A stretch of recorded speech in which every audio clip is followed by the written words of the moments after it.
Hello everyone. Welcome to the first lecture in the course Theory of Computation.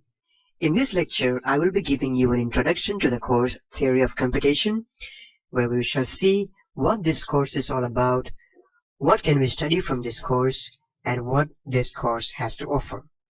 Alright, so let's get started. So what is Theory of Computation? This theory of computation is one of the most fundamental courses of computer science. This course is one of the most fundamental as well as abstract courses of computer science, which every computer scientist and engineers must know. This course is not going to help you write programs or build a computer as such, but it will help you understand how people have thought about computer science as a science in the past 50 years. Okay. So what does this mean and what is it really about? So this subject is mainly about what kind of things can you really compute mechanically, how fast can you do it, and how much space does it take to do so. Okay, so we know that in computer science there are certain kind of problems that a computer or a machine can solve. And also there are certain kind of problems or things that a machine cannot do, or certain kind of things that a computer cannot solve. So we shall be seeing all these kind of things in this subject. Okay, so we talked about how fast and how much space does it take to do so. So let us just leave these 2 points for a while and let us just focus on about what kind of things can you really compute mechanically. So to make this point clear, let us take a simple example. So let's say I want to design a machine that accepts all binary strings that end in 0. I want to design a machine that accepts all binary strings that end in 0. So my machine that I design should accept all binary strings that end in 0 and should reject all other strings that does not end in 0. Okay, so let me take an example string here. Let's say 110, 10, 110. So this is my example string that I have here. Okay, now what I want to do is I should check whether this string is accepted by my machine. So as a human being, how would I perform this task? As a human being, I would just look at the last digit, and if I see that it is 0, I say yes, I accept it. Or if I find that it is equal to 1, I say no, I reject it. So how would a machine do this? A machine would scan the last digit, and if it finds that it is equal to 0, it says yes, it is accepted. Or if it finds that it is equal to 1, it says no, and it rejects it. Why? Because our machine is supposed to accept all binary strings that end in 0. Okay, so that was fairly a very simple example. Now let us take another example. In this example, I want to design a machine that accepts all valid Java code. It accepts all valid Java codes.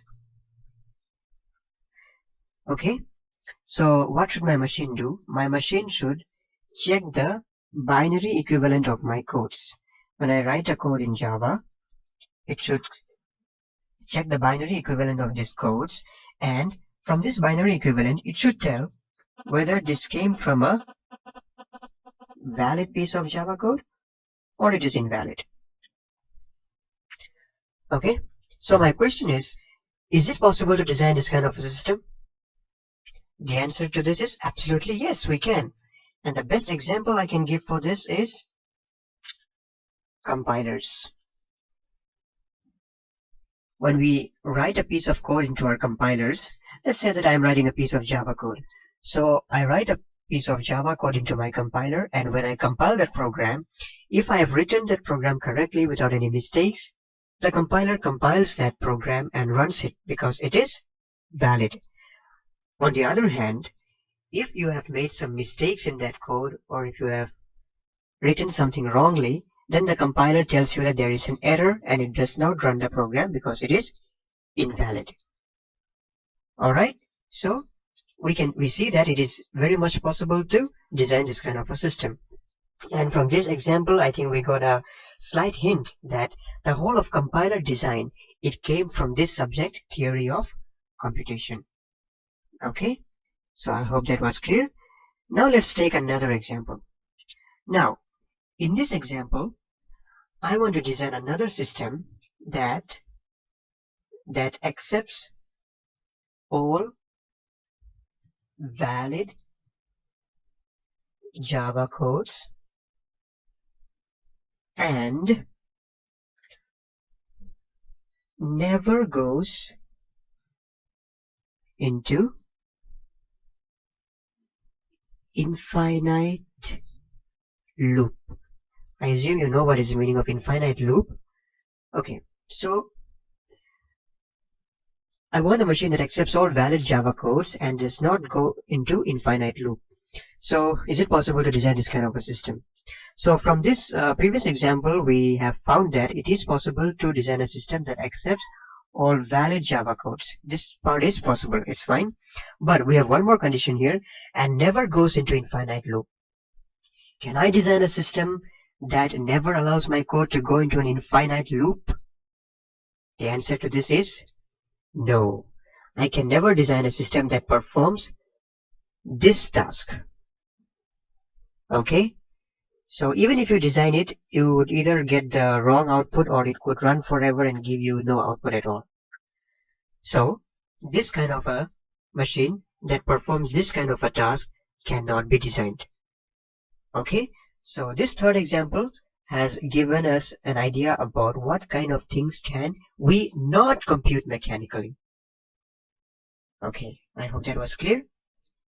So what is this subject all about? In this subject, what we usually do is that we have a system or a machine. We design a machine, and suppose this is a machine, and then we send an input to this machine, and then the machine thinks about this input based on some formula or based on some rules, and it either says yes and it accepts the input or it rejects the input.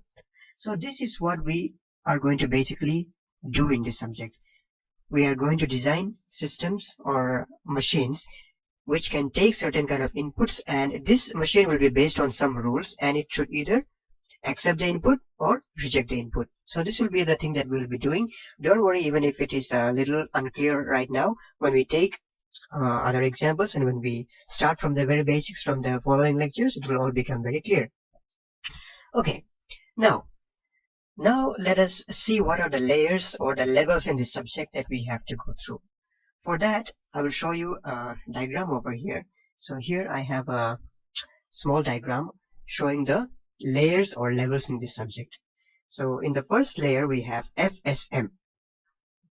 So what is FSM? FSM stands for finite state machine. FSM stands for finite state machine.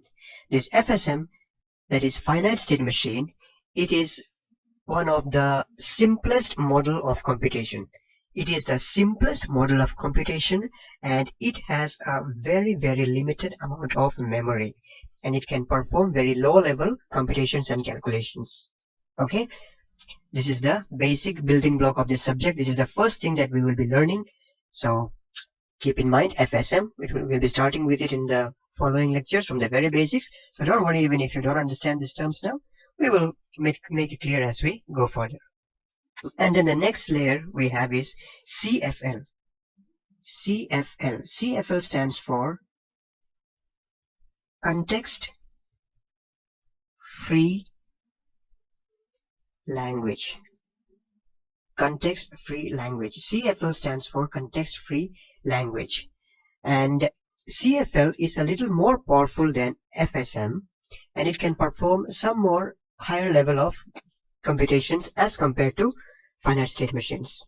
Okay, and one thing to remember here, this language over here, this language here does not mean a programming language. Okay, when we in computer science, when we come across the term language, we often think, oh, this means a programming language. But no, in this subject here, in this context free language, this language actually means a set of strings.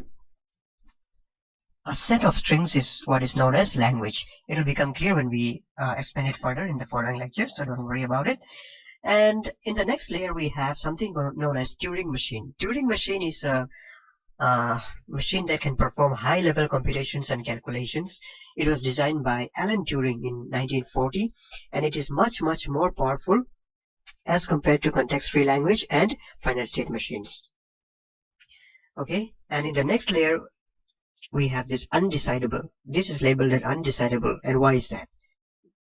It is because the problems that cannot be solved mechanically, those kind of problems, it falls under this undecidable layer. Like for example, above some time back we saw an example about a problem that could not be solved mechanically. So those kind of problems that fall, they fall under this undecidable layer. Okay, so these are the layers that we have to go through, and we will be starting with finite state machines, FSM, in the next following lectures. So we'll be start with the very basics. So don't worry, even if you don't understand these terms that we used here, it will become very clear as we start from the very basics from the next lecture onwards. And in this lecture, we will be studying about some of the prerequisites, that is, some of the basic important things that you need to know before starting with our finite state machine. Alright, so let's get started. So in this lecture, we will be studying about some terms like symbol, alphabet, string, language, and even some more that would follow. We will study what this means and what they are used for. Okay, so let's start with symbol. So what is a symbol? Anything like A, B, C, 0, 1, 2, 3, anything like this used to represent something is known as a symbol. It could be anything like A, B, C, 0, 1, 2, 3, and so on. That is a very simple and the most basic part of it. And let's come to the second one, alphabet. An alphabet is denoted by sigma, and an alphabet is a collection of symbols. A collection of symbols denoted by sigma is known as alphabets.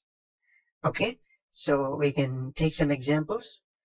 Some examples would be, example, we can say A, B, see, it's a collection of two symbols A and B, or we could even have more like D, E, F, G. The collection of these four symbols also could be an alphabet, or we could even have numbers like 0, 1, 2, and so on.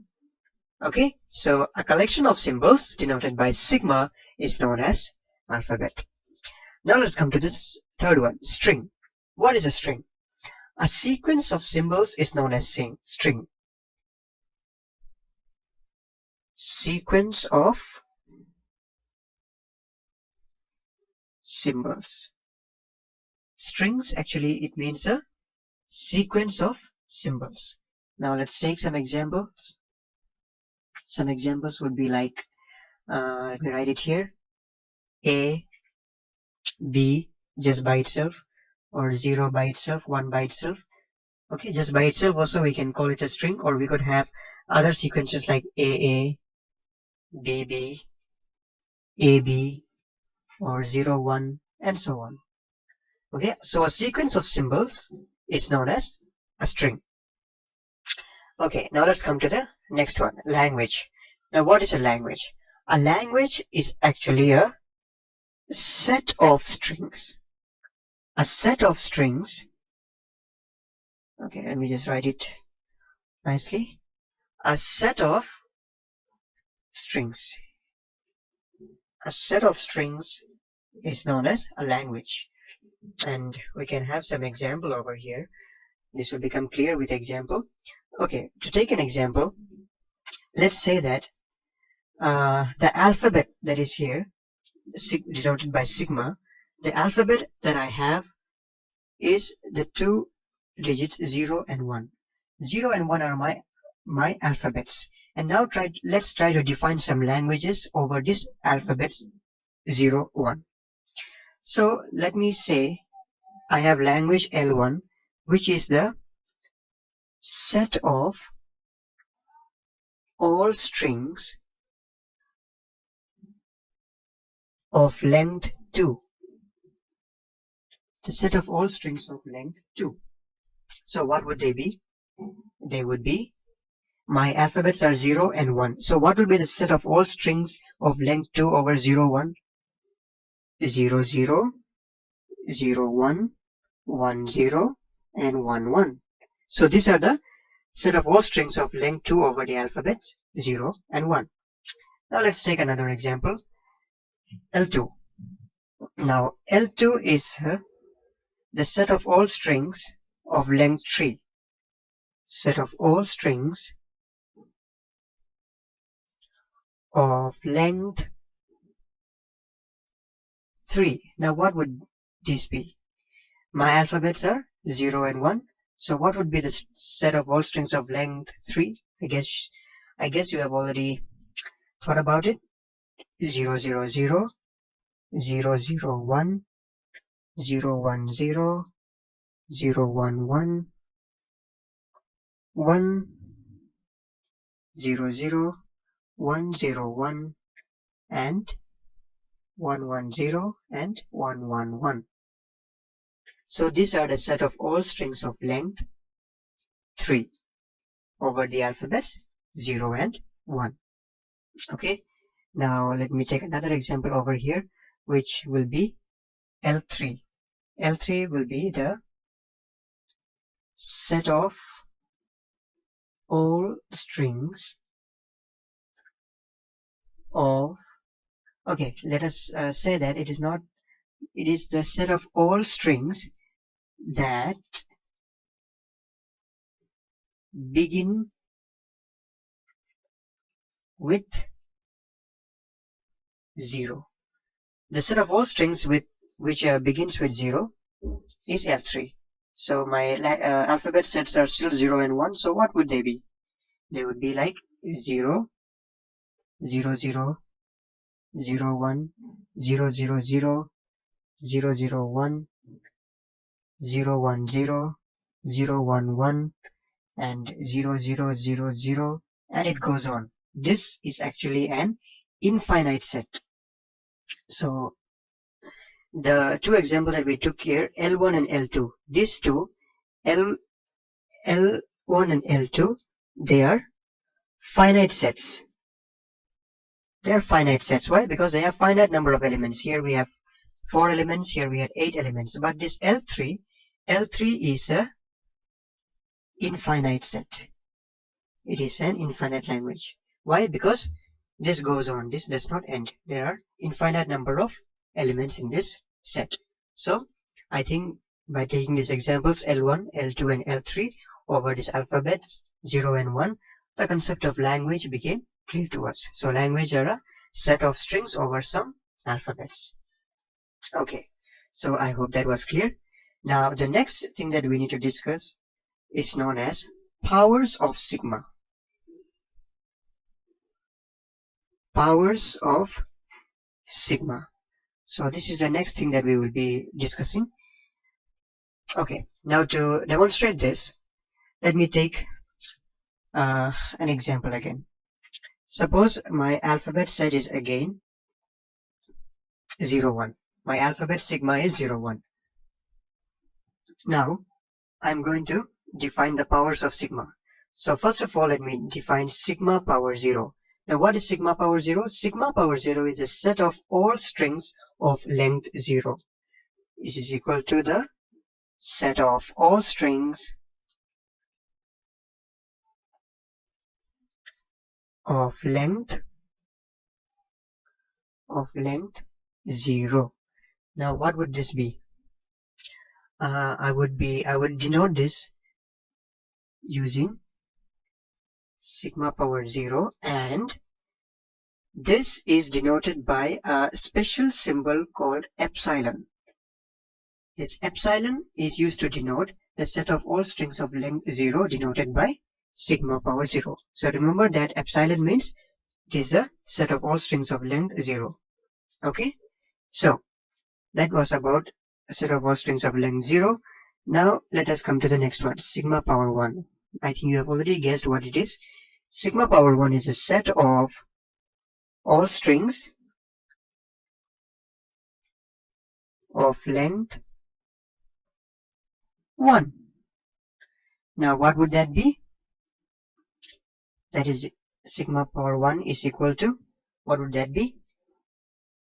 0 and 1. The set of all strings of length 1 are 0 and 1. Here 0, the length of this is just 1, and the length of this one is also just 1. So all the set of strings of length 1 is sigma power 1. Okay, so the next one is sigma power 2, which is a set of all strings of length 2. So what would they be? Sigma power 2, I hope you have already guessed it. They are 0, 0, 0, 1, 1, 0, and 1, 1. These are the set of all strings of length 2. See here, 1, 2, 1, 2, 1, 2, 1, 2. So these are the set of all strings of length 2, denoted by sigma power 2. And then the next one is sigma power 3, which is the set of all strings of length 3. Okay, so what would they be? I know you must have guessed it. They are 0, 0, 0, 0, 0, 1, 0, 1, 0, 0, 1, 1, 1, 0, 0, 1, 0, 1, 1, 1, 0, and 1, 1, 1. So these are the set of all strings of length 3. See, there are 3, 1, 2, 3, 1, 2, 3, 1, 2, 3, and so on. So these are all the sets of strings of length 3 denoted by sigma power 3. And then it goes on like that, and then it comes to sigma power n. Sigma power n is the set of all strings of length. What would be the length? What would be the length? The length would be n. Sigma power n would be the set of all strings of length n. Okay, so that was about the powers of sigma. Sigma power 1, 2, 3 up to n. So the next term that we need to discuss is known as cardinality. Cardinality. So I hope some of you may already know what is the meaning of cardinality. Cardinality, actually, it means the number of elements in a set. Number of elements in a set. This is known as cardinality. So let us quickly check what are the cardinality of these powers of sigma. So sigma power 0 has only one element, so the cardinality is 1. And in sigma power 1, there are 2 elements, 1, 2, so the cardinality is 2. And for sigma power 2, it is 4, 1, 2, 3, 4. And for sigma power 3, it is 1, 2, 3, 4, 5, 6, 7, 8. The cardinality is 8. And what about sigma power n? In sigma power n, it is a set of all strings of length n. So what would be the cardinality? The cardinality of sigma power n would be, the cardinality of sigma power n would be 2 power n, right? So this is the formula that is followed for the cardinality if the alphabet is over 2 digits, just 0 and 1. So for the sigma power n, the cardinality is 2 power n. Okay, so let's come to the last term that we need to discuss, that is sigma star. Sigma star. So in this sigma star, the star can be replaced with sigma power 0 union, sigma power 1 union, sigma power 2 union, sigma power 3, and so on. It goes on. So let us put the values here and see what would we get. Sigma power 0, what is it? We have seen here already. Sigma power 0 is epsilon. Sigma power 1 is 0, 1. Sigma power 2 is 0, 0, 0, 1, 1, 0, 1, 1, and so on. So let us put it over here. Sigma power 0 is just epsilon union. Sigma power 1, what is it? It is 0, 1. Union sigma power 2 is 0, 0, 0, 1, 1, 0, and 1, 1. And union sigma power 3, we know it is this one. So it goes on like this. So what are these? This can be represented or written as the set of all possible strings of all lengths over 0, 1. It is a set of all possible strings of all lengths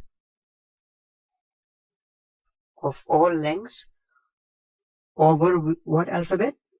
0 and 1. So this sigma power star is the set of all possible strings of all lengths over 0 and 1.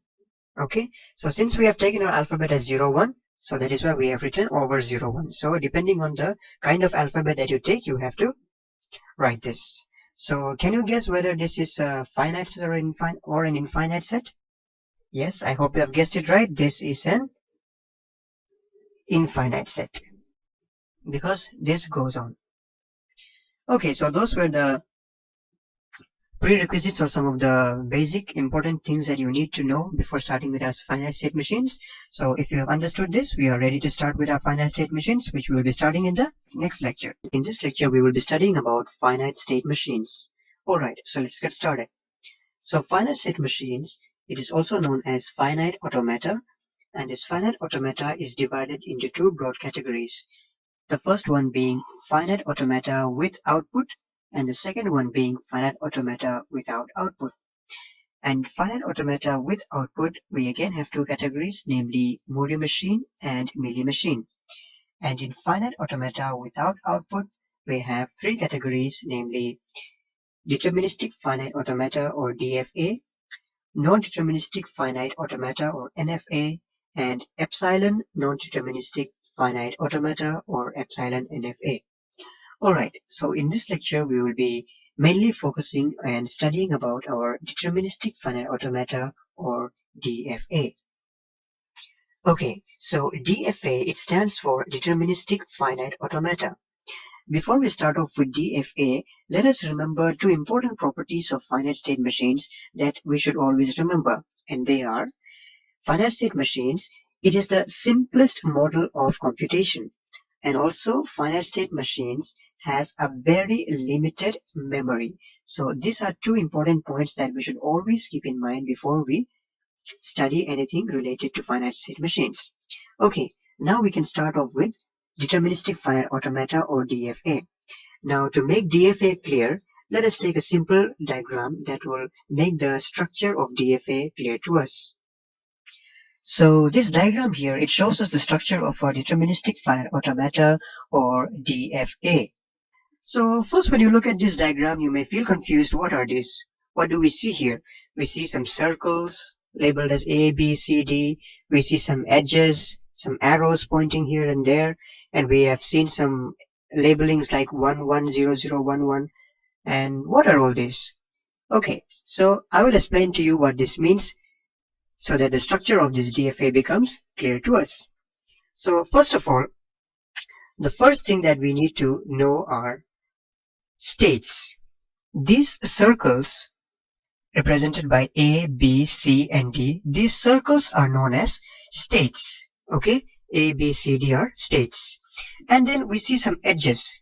See, one edge goes from A to B, another edge goes from B to A, and here also we see an edge going from A to C, and another from C to A, and here we see one going from C to D, and from D to C, B to D, D to B. So what are these? These edges are actually the transitions.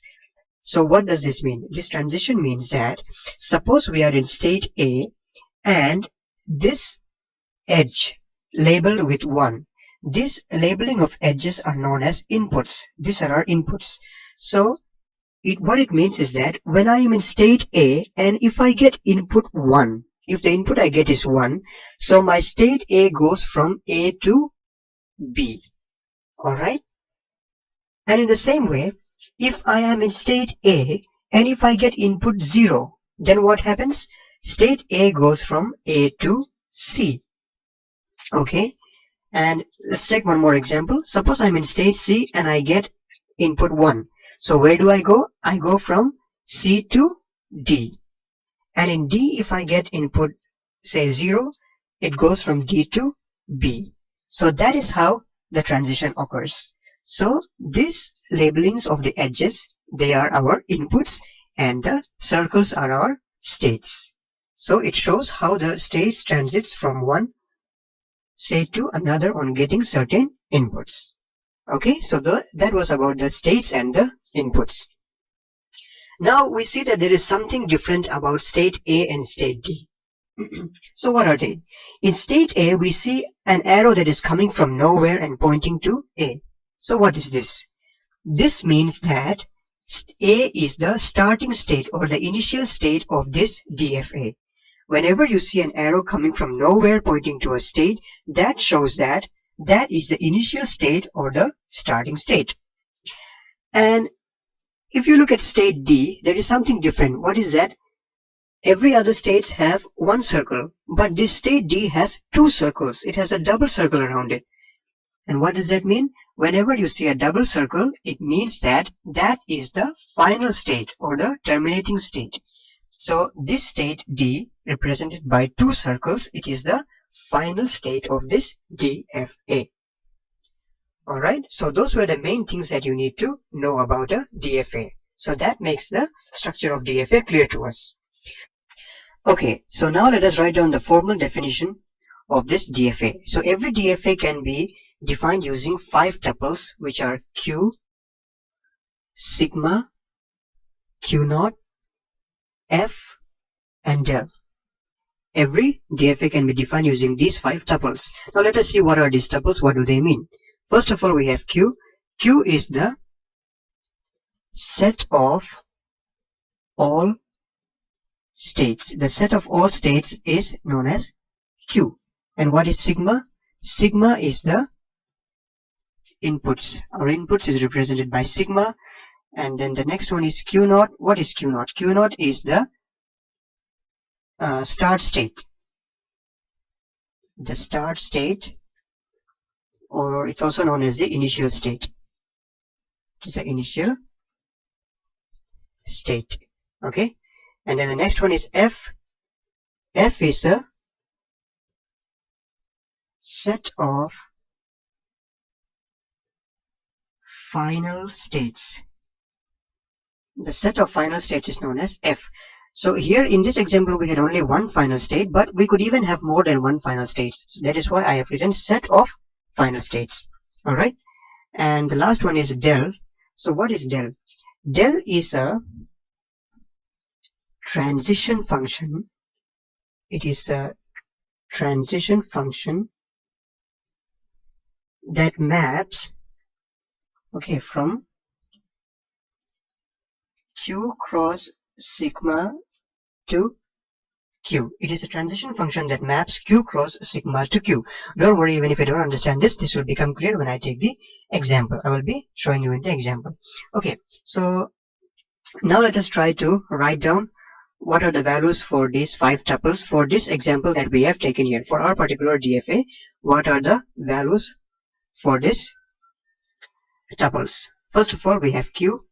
So what is Q here? Q is a set of all states. So what are the set of all states? A, B, C, and D. A, B, C, and D. This is our Q.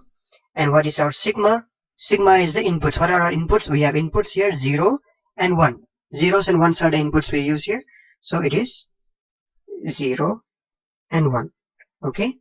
So that is sigma. And what is the next one? Q naught. Q naught is the start state or the initial state. So I already told you, whenever we see an arrow coming from nowhere pointing to a state, that is the start state. So our start state here is A. Okay. And then the next one is F. F is the set of final states. So what is the final state here? D. We have only one final state. Whenever you see a double circle, that represents a final state. So I should probably put it in a bracket because it could be more than one. But in this example, it is only one. So set of final states is D. And then the last one, del. Del is a transition function from Q cross sigma to Q. Now to demonstrate this, let me take a table over here. I'll use this table to explain what is del. So for that, let me have this table where this top part will be my input 0, 1, and I'll have my states in this part A, B, C, and D. Alright, now let's see what does this mean. So suppose I am in state A and I get input 0. So what happens? When I'm in state A and I get input 0, it goes to state C, right? A to C. I'm in state A. If I get input 0, I come to state C. Alright? And if I'm in state A and if I get input 1, what does it happen? What happens? It goes to state B. See over here, when there is input 1, it goes to state B. Now let's come to state number B. In B, when I get input 0, where does it go? It goes to state D. And when I get input 1, where does it go? From B, if I get input 1, it goes to A. Alright, now I'm in state C. Suppose I'm in state C, and if I get input 0, where does it go? It goes to state A. State A. And if I'm in state C and get input 1, if I'm in state C and get input 1, it goes to state D. Alright, and if I'm in state D and I get input 0, where does it go? It goes to state B. And from state D, if I get input 1, it goes to state C. So this is the transition function del. It maps from Q cross sigma to Q. So that is how we write the transition function for the DFA. So this was the basic structure of a DFA. I hope you understood it. So these are the main things that you should remember. And this is the structure of the DFA. And we will take some examples in the following lectures, which will make it more clear to us. Okay, so we have an example here, which is a language L1, which is a set of all strings that starts with 0. L1 is a language which is a set of all strings that starts with 0. And we need to design a deterministic finite automata, or DFA, for this language L1. So let's see how we can do that. But before starting that, let us see what will be the elements in this set. Now, since this is a set of all strings that starts with 0, the elements in this set would be like 0, 0, 0, 0, 1, 0, 0, 0, 0, 1, 0, 0, 1, 1, 0, 0, 0, 0, and so on. This is actually an infinite set because any string that starts with 0 is present in this language L1. Okay, now let's see how we can design the DFA for this. So, whenever you start a DFA, you should always start with a state, which is my initial state or start state. So I already told you in the previous lecture that whenever you see an arrow coming from nowhere pointing to a state, that shows that that is the starting state. So A is my starting state. So I'm starting with A. Now, if I get input 0 in A, what will happen? And if I get input 1 in A, what will happen? Let's see what should we do. Suppose I get input 0 in this A. I send it to another state, which I call B. Okay, and I put a double circle around this B. Now what is the meaning of this double circle? Double circle means this is the final state. When you see a double circle, it always means that this is the final state. Now when I give input 0 to A, it goes to B. Now why is that? That is because I am to design a DFA that accepts all string that starts with 0. So A is my starting state and I'm getting input 0. That means 0 is the first digit. And when 0 is the first digit, it goes to B. B, which is the final state.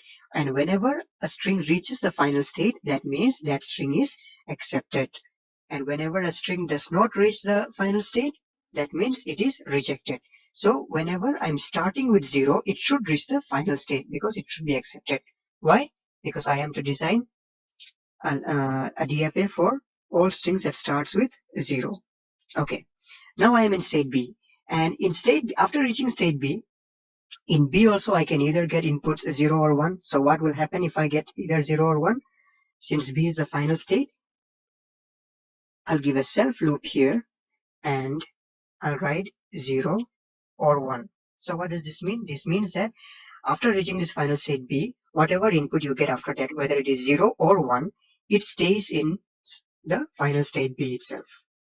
Okay, because the string started from 0, and our only condition is that it should start with 0. So it starts with 0, and after it reaches the final state, whether it is 0 or 1, it doesn't matter. It stays in the final state, and that string will be accepted. Okay, I hope that was clear. And now, is this complete? No, this DFA is not complete. Why? Because we already mentioned what will happen if A gets the input 0, but we did not mention what will happen if A gets the input 1. So A is my starting state, and if I get input 1, that means 1 is the first digit.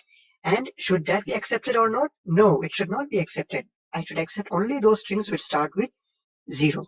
So if it starts with 1, what will happen? I'll send it to another state, which I call state C. Okay, I send it to another state called state C when the input is 1. When the input is 1, it goes to state C, and in state C, after reaching state C, whatever input I get in state C, it stays in state C itself, whether it is 0 or 1. Okay, so if a string starts with 1, this is my starting state. If it starts with 1, it goes to state C. And after reaching state C, whether it is 0 or 1, whether you get 0 or 1, it stays in state C itself. And it cannot go back to this final state anymore. Okay, it cannot go to this final state anymore. So this kind of state is known as dead state. Dead state, or it's also known as trap state. Trap state. Why is it known as dead state or trap state? Because once you reach here, it is trapped over here. It cannot reach the final state anymore, which is B. Okay, and when a string cannot reach its final state, that string will be rejected. Okay, so now my DFA is complete, because I've already mentioned in A, if I get 0, it goes to B. It gets 1, it goes to C. It's complete.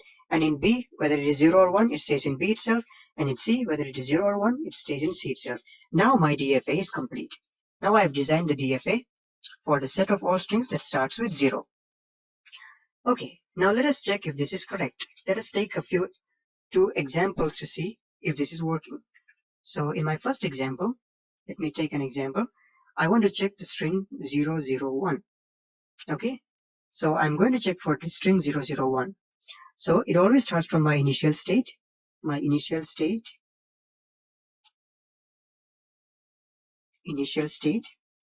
which is A.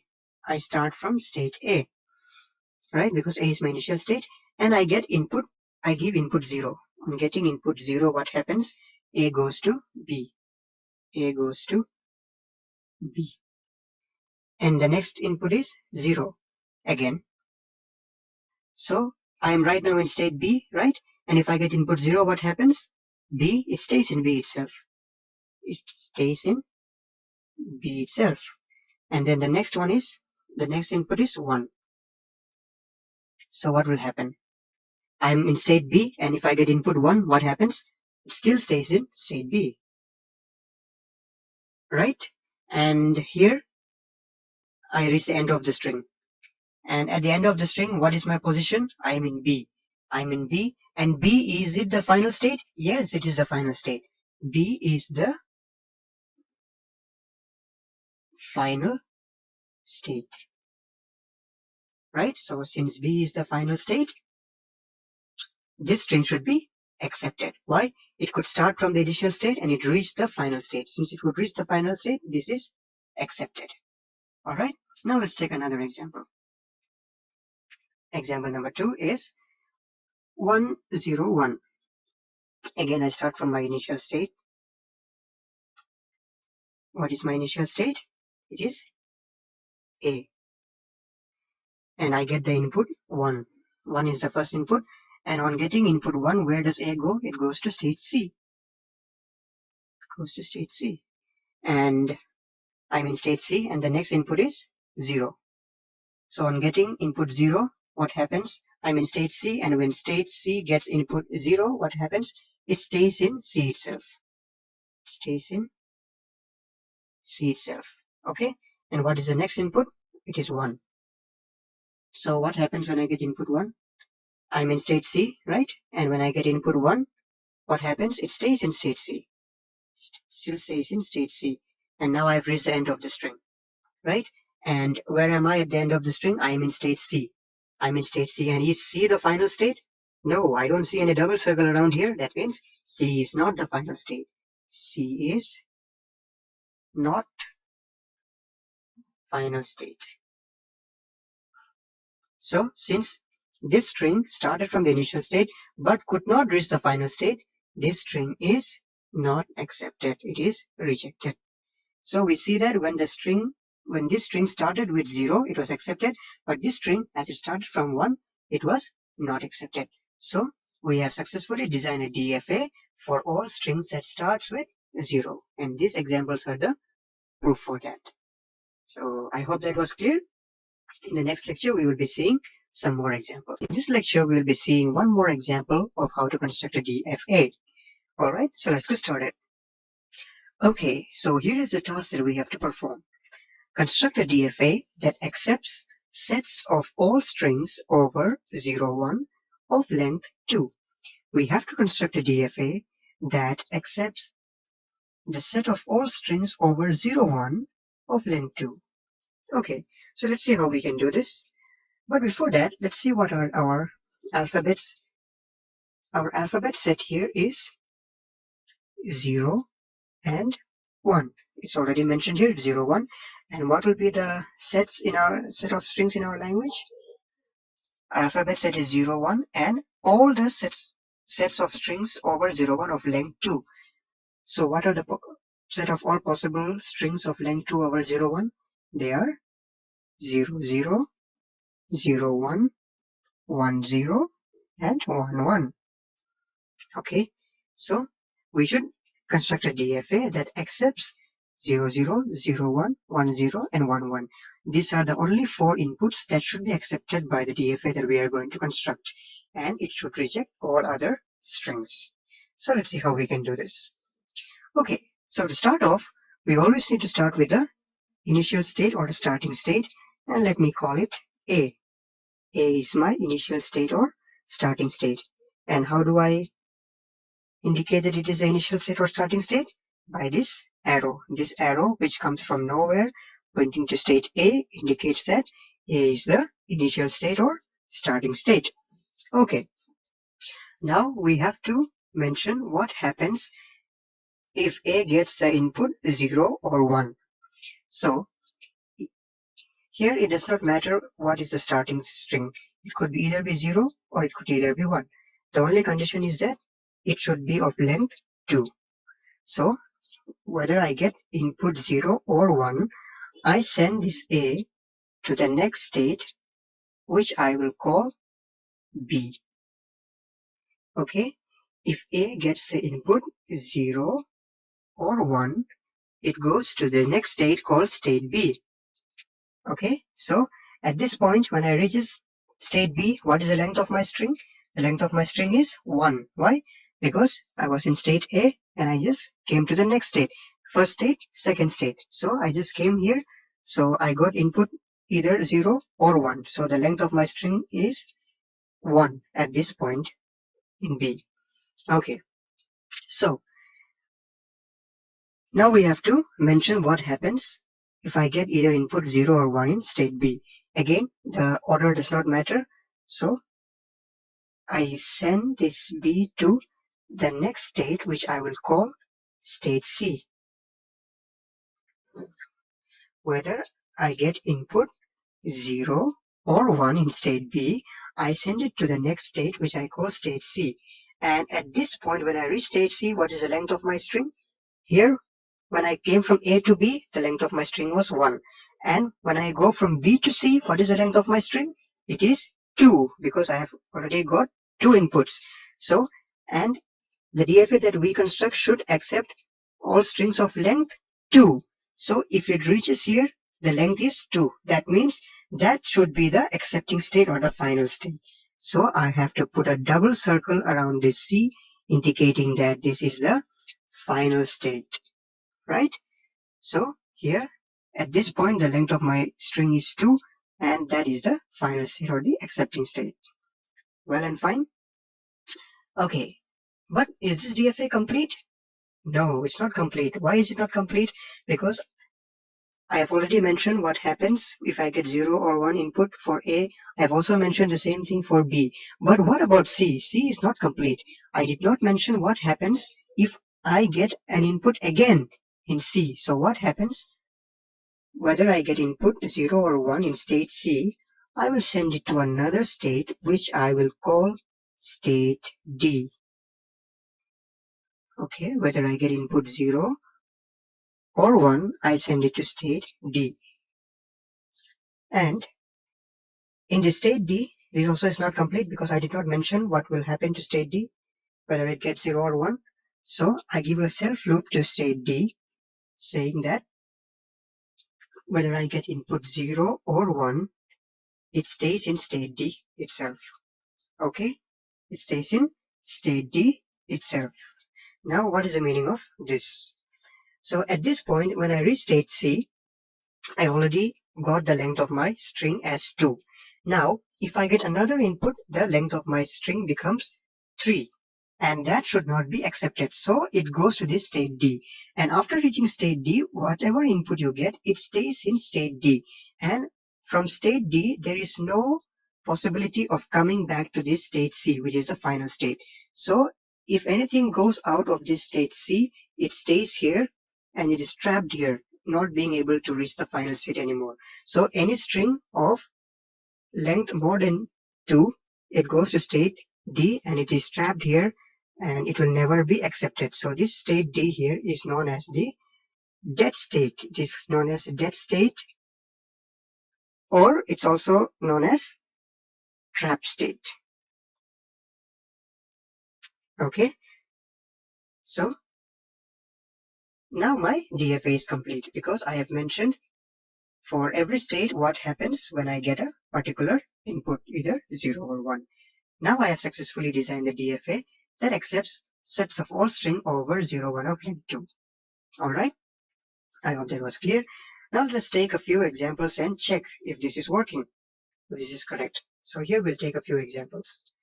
So for my first example, let me check the string 0, 0. So 0, 0 should be accepted actually, right?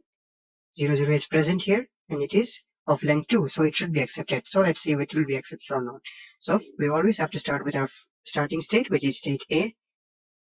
This is my state A. I'm starting from here and the first input is 0. So I get input 0 in state A, and what happens when A gets the input 0, it goes to state B. Alright, it goes to state B. And what is the next input? The next input is again 0, right? 0. I'm in state B right now and I get input 0. So in state B, if I get input 0, where does it go? It goes to state C. It goes to state C. And now I've reached the end of the string, and at the end of the string I am in state C. And is state C the final state? Yes, it has a double circle, which means it is the final state. Now since state C is the final state, this is accepted. Whenever a string reaches the final state, it shows that it is accepted. So 0, 0 is accepted, right? Now let's check another one. Now let's check for, alright, we check for 0, 0. Let's check for 1, 0 now. 1, 0. Again, I start from my initial state A, and the first input is 1. So on getting input 1, what happens to state A? State A, on getting input 1, it goes to state B, right? And now the next input is 0. So what happens? I'm in state B and I get input 0. I'm in state B and I get input 0. It goes to state C. Goes to state C. And I have reached the end of the string, and at the end of the string, where am I? I am in state C. I'm in state C, and is C the final state? Obviously it is. It is the final state. So this is also accepted. Why? Because it reached the final state. So far so good. Okay, now let's check for a longer string, which is 0, 0, 1. Let's see if this will be accepted or not. Again, I start from my initial state A. First input is 0, so I get 0. What happens? In A, if I get 0, it goes to B. It goes to B, and now I am in B, and the next input I get is again 0. So when I get the input 0 in B, it goes to state C, right? And again, I have one more input here, which is 1. So I'm in state C, and when I get input 1 in state C, what happens? It goes to state D. Now I have reached the end of the string. And where am I right now? I am in state D. And is D the final state? No, there is no double circle here. That means D is not the final state. Not final state. So 0, 0, 1 is not accepted. Alright. Now let's take one more small example for the last. Let's check for just 1. Okay, my string is 1. I start from A, which is my initial state or starting state, and I get input 1. I get input 1. So when I get input 1, it goes to state B. B. And that is the end of the string. And I am at state B at the end. And is B the final state? No, there is no double circle around B. So B is also not the final state. So 1 is also not accepted. So we see that whenever our string was of length 2, like here, 1, 2, 1, 2, it was accepted.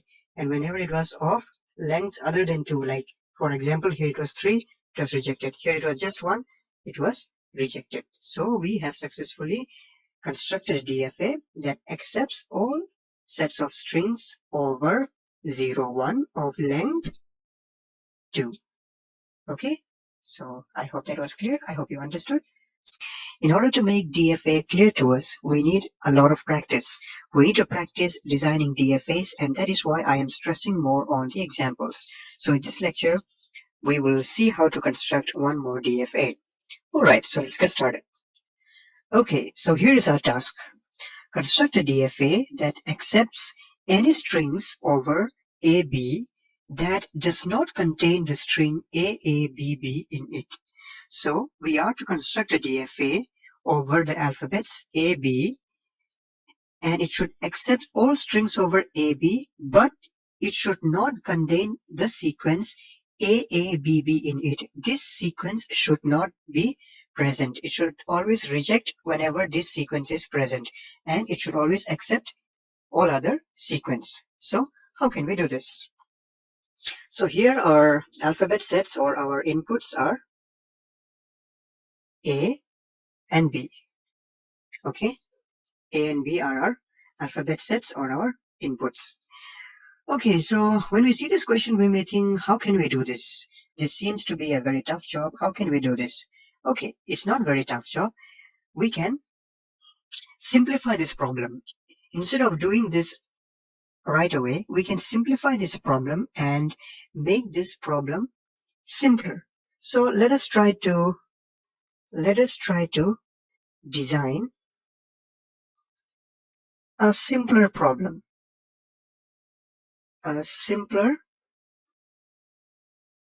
problem. Let us modify this question in order to make it simple. Now, how can we do this? Okay, so here is how we simplify this problem. Instead of constructing a DFA that does not contain AABB in it, let us construct a DFA that accepts all string over AB that contains the string AABB in it. I think that is more simple. We can construct a DFA over AB that contains the string AABB in it. Alright, let us first construct this. This sounds to be more simple. So let us construct this, and later we will convert it to this form. Alright, so let's see how we can do this. So whenever we start constructing a DFA, how do we first start? We need to have a starting state. So here I'll have my starting state as A. I'll call it A, and I give an arrow this way, indicating that this is the starting state. And A can either get inputs A or B, right? So what happens when it gets input A and what happens when it gets input B? So if A gets the input, small letter A, then what happens? I will send it to the next state, which I will call state B. Why? I need to get this sequence A, B, B, right? It should accept everything that contains this sequence. So when A gets the input, small a, it goes to B. Yeah, I want it to proceed. Why? Because I'm trying to get this sequence. Okay. And what about when A does not get, when A gets the input small b, right? If A gets the input small b, I let it stay in A itself. If it gets B, it stays in A itself because B should not be my starting letter. It should be A. So if it gets A, it proceeds to the next state.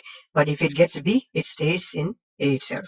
Okay, now I got A and I came to state B. Now what happens in state B? In state B, if I get the input A, what will happen? And if I get the input B, what will happen? In state B, if I get input A, I send it to the next state, which I call state C. Now why do I do that? Because I want the sequence A, B, B. So I get the first A and I got the second A, right? This is the second A. So I proceed to the next state. But what if B gets the input small b? Then it should go back to state A. Why? Because if I get, after getting A over here, if I get another B, what happens? I got A, and if I get a B, then what happens? My sequence becomes AB. No, I don't want AB. I want AA. AA is what I want, not AB. So if I get B, I send it back to state A. So it will start again from here. So my state B is complete. I have already mentioned what happens if it gets A. If it gets A, it goes to state C. If it gets B, it goes to state A. Okay, now coming to state C. In state C, how should I proceed? I got AA. Now, if I get B in state C, I should proceed to the next state. So I'll call my next state as state D. And what is the sequence that I want? AA, BB. So I already got AA over here. Now the next one is B. So if I get B in state C, I let it proceed to the next state. Okay, I let it proceed to the next state. And what if I get input A in state C? What will happen, or what should I do? So in state C, if I get input A, where should I send it? Should I send it back to B, or should I send it back to A, or should I keep it in C itself? What I should do is, I should analyze it this way. How did I come to state C? I came to state C from A to B and then from B to C. So we know that on reaching state C, we already got these two inputs, A and A. I already got AA. And if I get B, I go to state D. But what if I get A again? If I get A again, I don't need to send it back to state B or state A. Why? That is because I already got 1, 2, 3, and I could get B as my next, right? In the next one, I could get B. So that is why what I should do is I should keep it in state C itself, right? Because if I am in state C itself, then I can count from here A, B, and if I get another B, it will be accepted. I hope you're getting my point. So I keep this C in C itself if the input is A, right? So on reaching state C, if I get input B, I proceed because yes, I can proceed. But if I get input A, That means it could mean something like this, right? I get another A, so I keep it in A in this C itself, because in the next input I may get a B, so I keep it in C itself. So I hope that was clear. So my C is complete. I already mentioned what happens if I get A or B. Now coming to D. So on coming to D, if I get input A, what will happen? If I get input B, what will happen? So on reaching D, what is my how many inputs did I get? I got A, B. So I am here, A, B. Now on state D, if I get the input B again, then I can proceed to the next state, which is state E, right? And if I get B, if I get B in state D, what is the condition of my input? It is A, B, B. So this string is completed. So if I get B, it goes to state E, and state E should be my final state or accepting state. State E should be my final state or accepting state coming from D. So I get A, B, B. A, B, B. And when I reach here, this should be the final state, right? So that is about state D if I get input B. Okay, now what will happen if I get input A in state D? We already mentioned if it gets state B, it goes, if it gets input B, it goes to the final state. But if I get input A in state D, where should I send it back? Should I keep it in itself? Should I send it to C, B, or A? Let us check it out. How did we reach state D? What is the condition or state of our input when we reach state D? We came from A, and we got another A, and we got B. So we got A, B. This is our condition. A, B. Now, our question is, if we get A again in this state D, what will happen? If I get A again over here, what will happen? I get this sequence A, B, A.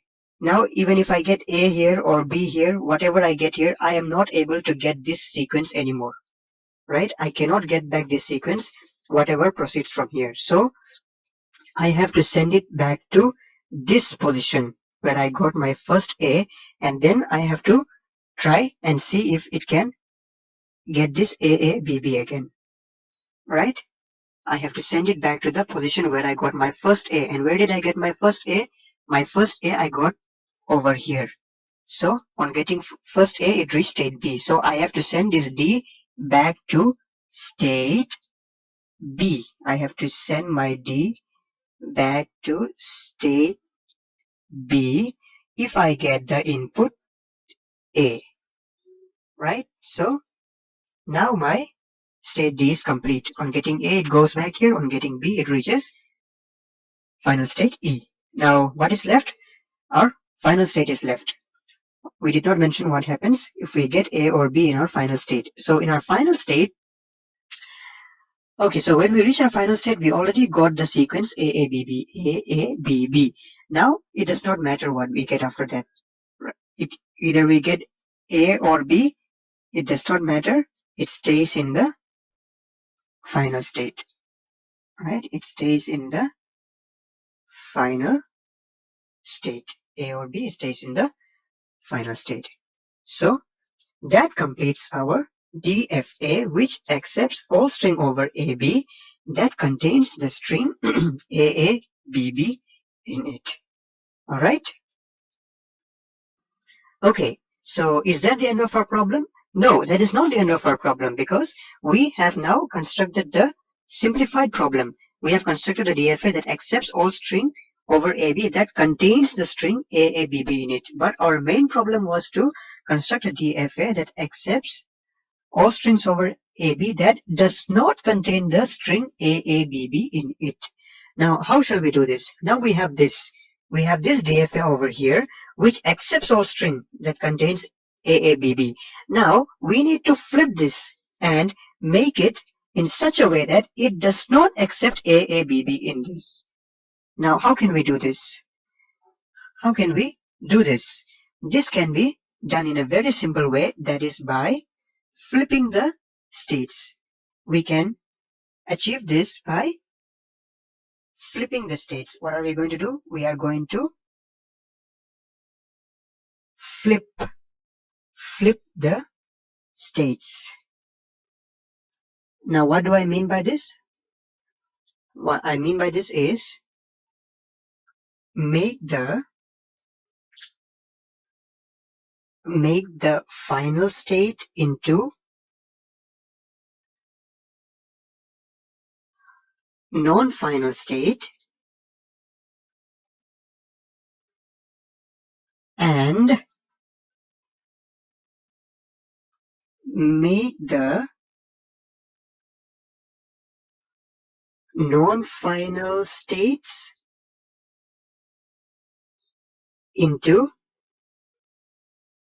final states. This is what I mean to flip the states. To flip the states means to make the final states into non-final states and make the non-final states into final states. In that way, we can make this DFA to accept all strings over AB that does not contain the string AABB in it. Alright, now let's see how we can do this. This is very simple. All these states here which are not final states like A, B, C and D, make them final states. And the last state E, which is a final state, make it a non-final state. And all the other things remains the same. And then we can achieve a DFA which was mentioned. So let us draw this. A was a non-final state, so I make it a final state. How? By putting a double circle around it. And this is the starting state. And B was also not a final state, so I make it a final state. I put a double circle around it. And C was also a non-final state. I make it a final state by putting a double circle. And C, then D, which is also a non-final state. I make it a final state. I put a double circle. And E was a final state. I will make it a non-final state. I will give it only one circle. So all the rest of the things, it remains the same. Just copy it down just as it was. It is all the same. So this is how we can do it. Okay, C stays here and C goes here and D goes to B and here D goes to E and E stays in itself. And let us mention the inputs. Everything same, just copy it down. B here, A here, B here, A here, A here, B here, another A over here, and B here, and here it is A and B. So this will now accept any strings over AB that does not contain the string AABB in it.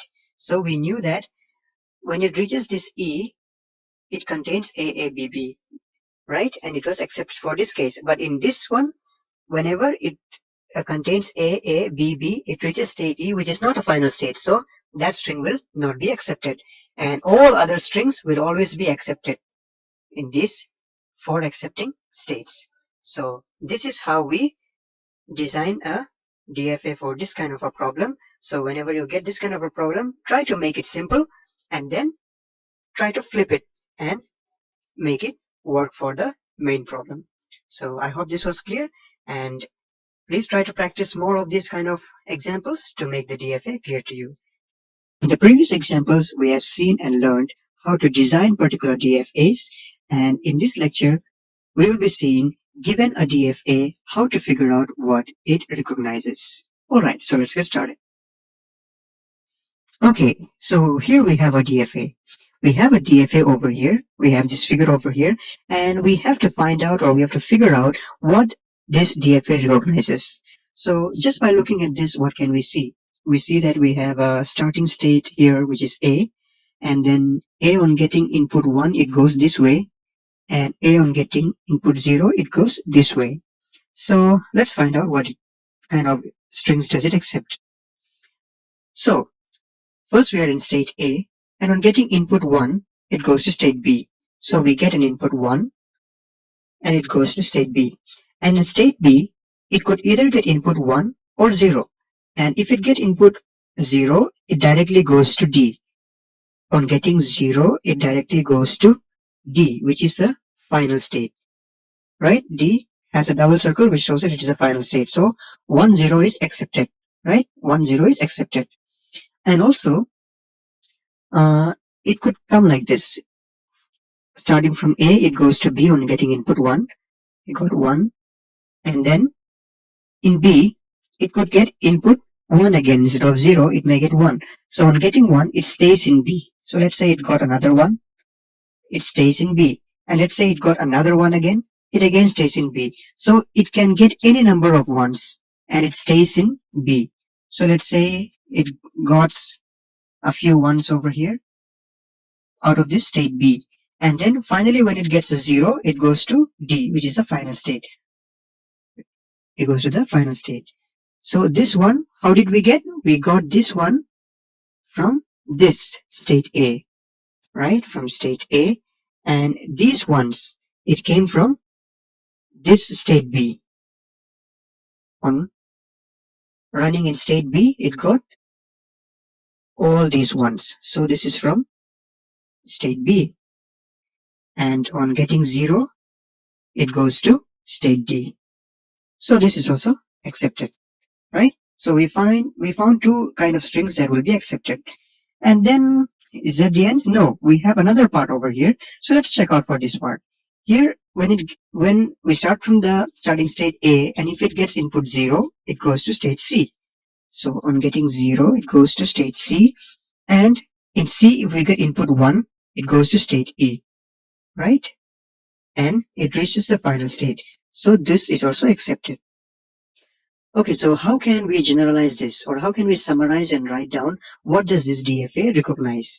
So I can say that this DFA, it recognizes the string 0, 1, or it recognizes a string which contains at least 1, 1. 1, 1, what I mean by 1, 1 is at least one binary digit 1, alright? At least one binary digit 1 followed by any number of 1s and followed by a 0. Alright? So it should have at least one binary digit 1 followed by a 0. So this one is going to be there for sure, and it could either, the next digit could either be a 0 or it could be followed by a series of 1s and then 0. So this is what is recognized by my DFA. So how can I write this down? So this is how I can write it down. L equal to a language that accepts the string 0, 1 or a string of at least one binary digit 1 followed by a 0. So if it comes this way, it accepts the string 0, 1, 0, 1 or a string of at least one binary digit 1, that is this one, followed by a 0. So it could be at least, this I have written here at least. At least means it could be 1 or more than 1 from here, followed by a 0. So this is what is accepted by this DFA. Okay, so far so good. Now let me write down some strings and see what happens when we pass these strings to this DFA. Okay, for example, let me take these strings 0, 0, 1, 0, 1, 0, 0, 1, 1, 1, 1, 0, 1, and 1, 1, 0, 0. Okay, let us just try to pass these strings. We know that these strings are already accepted. Now let us try to pass these strings in this DFA and let's see what happens. Okay, for the first, let me start with this 0, 0, 1. 0. On getting the, I start from my starting state, and on getting the first 0, I come to state C. And what is my next input? 0 again. This is, I'm in state C and I get 0. Oops, now where would I go? I know I should, if I get a 1, I should go here, but if I get a 0, where should I go? I have no more place to go. Is that wrong? Okay, let's check for this string. 0, 1, 0. I get a 0, and I come to state C.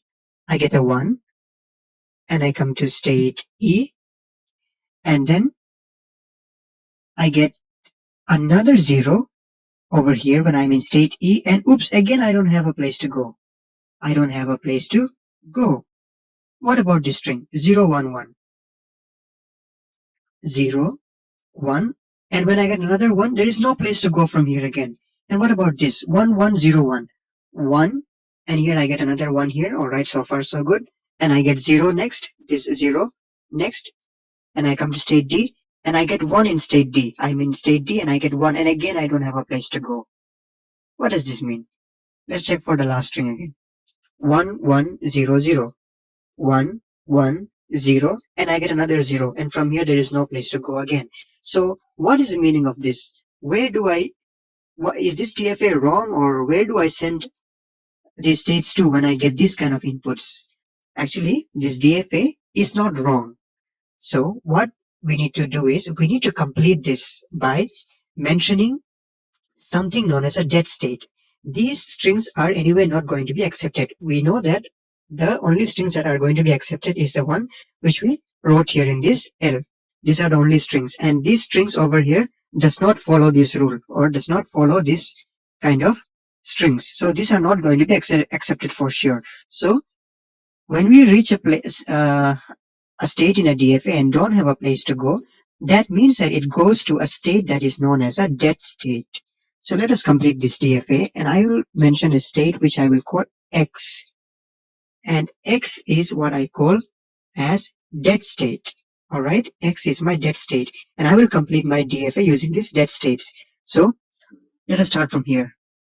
A, I already mentioned if it gets 1, it goes here. If it gets 0, it goes here. So A is complete, no need to do anything with A.